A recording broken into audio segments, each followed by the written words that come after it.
Bismillahirrahmanirrahim. Assalamualaikum warahmatullahi wabarakatuh. Alhamdulillahirabbil alamin wassalatu wassalamu ala asrafil anbiya'i wal mursalin sayyidina Muhammadin wa ala alihi wa sahbihi ajma'in, amma ba'd. Yang pertama-tama, marilah kita panjatkan puja dan puji syukur kita kehadirat Allah Subhanahu wa taala, yang mana kita masih diberikan kesempatan untuk selalu tentunya bersyukur kepada Allah Subhanahu wa taala. Yang kedua, salawat serta salam selalu tercurah kepada baginda Nabi besar kita Nabi Muhammad sallallahu alaihi wasallam dan seluruh keluarga dan sahabatnya. Semoga kelak kita mendapatkan syafaat yaumil qiyamah. Amin amin ya rabbal alamin. Nama saya Syafiq Hidayat dengan NIM 1240114. Di sini saya akan mengerjakan tugas terakhir saya, yaitu ulangan akhir semester yang mata pelajarannya yaitu kewirausahaan pendidikan yang diampu oleh Bunda Misdah.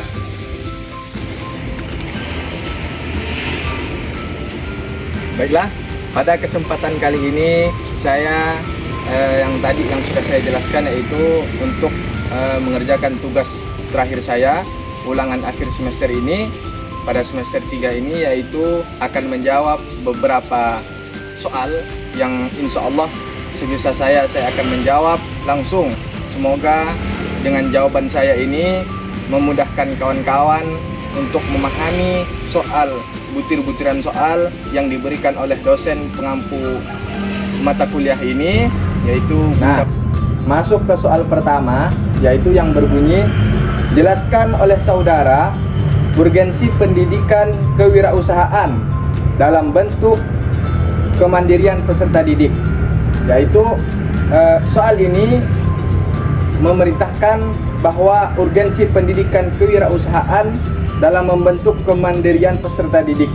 Jawabannya adalah tentunya kewirausahaan dalam pendidikan itu sangatlah penting bagi kita semuanya, terutama kita sekarang adalah sebagai thalabul ilmi, penuntut ilmu.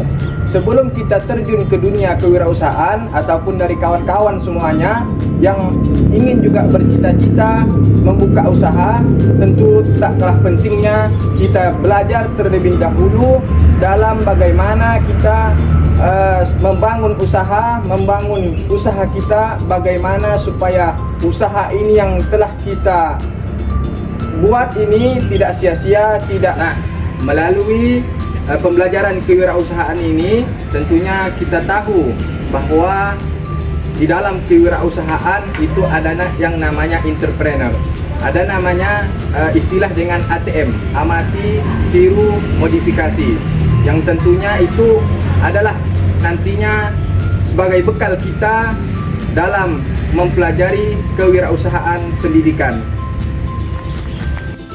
Nah, setelah mendapatkan apa itu ilmu tentang pendidikan kewirausahaan, maka peserta didik ataupun pelajar ataupun pemula sudah memahami tadi yang saya sebutkan, apa itu istilah ATM, apa itu entrepreneur, apa itu kewirausahaan, maka secara tidak langsung nanti dia akan memahami sendiri tentang kemandiriannya dalam membuka usaha untuk kedepannya, bagaimana supaya usaha dia ini bisa untuk menjamin masa depan hidupnya.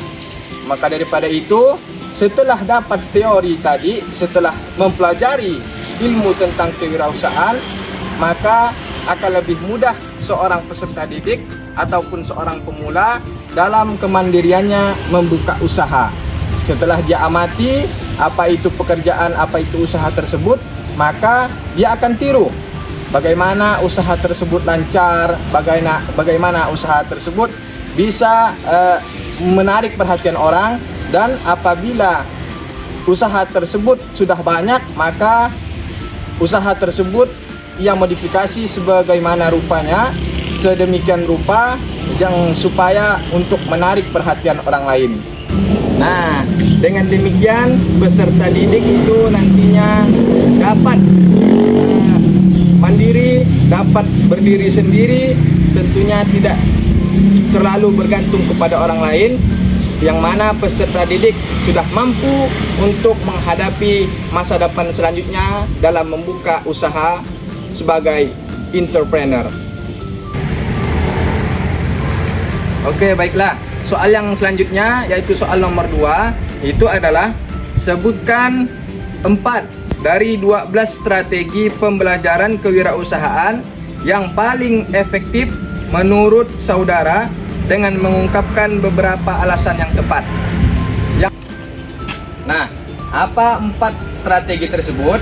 Yang pertama yaitu adalah strategi PJBL, Project Based Learning.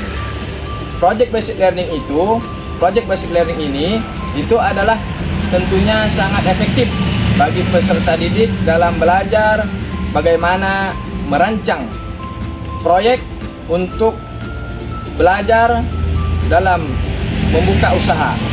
Usaha tentunya sebelum membuka usaha, apa yang harus dipersiapkan, apa yang harus dirancang dalam membuat proyek. Nah, proyek ini nantinya berpengalaman pada peserta didik. Aktifnya peserta didik itu sangat dilihat. Tentunya guru di sini hanya sebagai fasilitator dan sebagai panduan saja. Lalu yang lebih aktif dalam PJBL itu adalah peserta didiknya. Harus aktif bagaimana dia menyelesaikan proyek yang diberikan oleh guru. Seperti dia disuruh untuk merancang kewirausahaan tentang penjual es atau segala macamnya. Peserta didik itu mengalami langsung bagaimana proses dalam mengerjakan proyek, sehingga ini dapat memberikan bekal untuk siswa ataupun peserta didik dalam memahami kewirausahaan pendidikan. Nah, yang kedua itu ada pembelajaran berbasis pengalaman, yang dimana peserta didik tentunya telah diberikan pengalaman dalam pembelajaran kewirausahaan, yaitu salah satunya biasanya peserta didik atau siswa itu diberikan kesempatan untuk seperti magang atau membuka usaha dalam tugas yang telah diberikan kepada guru, sehingga pengalaman ini nantinya akan memberikan bekal kepada dia untuk ke masa depan yang akan datang. Nah, setelah tadi dipelajarilah teori tersebut, maka biasanya kelas atas itu nanti akan diberikan pengalaman, yaitu adalah magang. Magangnya peserta didik nanti itulah yang nantinya akan diberikan pembekalan untuk memahami atau menerapkan kewirausahaan pendidikan. Nah, adapun strategi selanjutnya yang ketiga itu adalah problem based learning, yang mana strategi ini telah menampakkan atau melihatkan kepada peserta didik, yang mana peserta didik nantinya ditekankan untuk mencari solusi bagaimana pembelajaran ini sesuai dengan apa yang diinginkan. Nah, apa yang diinginkan tersebut? Nah, seperti kita membuka usaha. Kalau ada kerugian, bagaimana kita mengatasi usaha tersebut? Kalau adanya keuntungan, bagaimana kita membalikan modalnya tersebut dan semacamnya. Nah, proyek ini, problem based learning ini, itulah tadi untuk menekankan bagaimana peserta didik itu mencari solusi dalam permasalahan tersebut. Nah, yang terakhir itu adalah collaborative learning. Apa yang disebut dengan kolaboratif? Yang mana strategi pembelajaran ini menekankan untuk peserta didik dalam berkelompok, dalam menyelesaikan tugas dari guru itu secara bersamaan, secara berkelompok. Nah, kalau sudah berkelompok, maka akan lebih mudah peserta didik dalam mengatasi masalah, dalam memunculkan ide-ide melalui biasanya debat aktif. Nah, itu peserta didik secara pribadi mengasihkan solusi ataupun memecahkan masalah itu secara bersama-sama. Oke, baik. Ini adalah soal terakhir, yaitu berikan oleh saudara beberapa contoh wirausaha dalam bidang pendidikan agama Islam dengan memberikan analisis peluang dan tantangannya. Apa contoh wirausaha dalam pendidikan agama Islam? Yang kita ketahui yaitu bimbingan belajar atau menjadi guru ngaji. Nah, itu juga bisa dapat menjadi peluang kita dalam wirausaha pendidikan agama Islam. Kita belajar untuk mengajari anak-anak orang lain dalam membuka wirausaha ini, yaitu biasanya orang tua si anak itu tidak sempat dalam mengajari anaknya mengaji. Maka peluang inilah kita dapatkan untuk menjadikan bisnis ataupun wirausaha dalam pendidikan agama Islam. Apanya? Yaitu kita sebagai calon pendidik ataupun kita sebagai guru ngaji ini tentunya harus memahami akan ilmu tajwid tersebut. Tentu dalam mengajari peserta didik harus ada ilmu-ilmu dalam mengajar ataupun mendidik. Nah, yang pertama itu harus sabar. Sabar dalam mengatasi anak-anak kalau ketika anak tersebut bandel. Yang kedua itu ada yang namanya kita harus menguasai ilmu tersebut. Yang ketiga, kita tidak boleh egois terhadap apa yang telah diberikan kepada kita, itu tentunya amanah bagi kita. Selanjutnya ada yang dinamakan dengan pelatihan keislaman tentang akhlak ataupun moral peserta didik. Nah, apa peluangnya? Di sini terutama masyarakat itu menyadari akan hal kurangnya akhlak dan moral dalam anak-anak. Maka orang ataupun kita ini sebagai pendidik itu tentunya dapat juga membuka peluang ini untuk kewirausaha dalam pendidikan agama Islam. Apa tantangannya? Tentunya tantangannya di sini adalah kita ini sebagai pembuka pelatihan ini harus mempunyai modal yang besar, harus mempunyai modal yang cukup dalam membuka pelatihan keislaman ini. Oke, nah apa sebenarnya tujuan kita dalam mempelajari kewirausahaan pendidikan?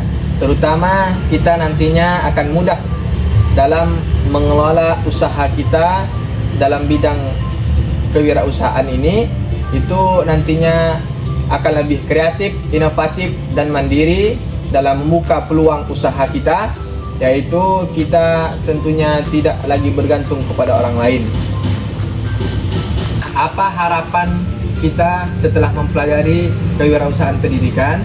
Yaitu harapannya adalah kita dapat mengaplikasikan teori yang telah kita dapat dalam kehidupan sehari-hari, ataupun nantinya kita membuka usaha dan membuka peluang dalam usaha kita, yaitu kita harus kreatif dan mandiri dan berani dalam menerapkan teori yang telah kita dapat dalam kehidupan sehari-hari yang akan mendatang. Nah, mungkin hanya itu yang dapat saya sampaikan. Kurang lebihnya saya mohon maaf. Hanya billahi taufiq wal hidayah. Wassalamualaikum warahmatullahi wabarakatuh. Dadah.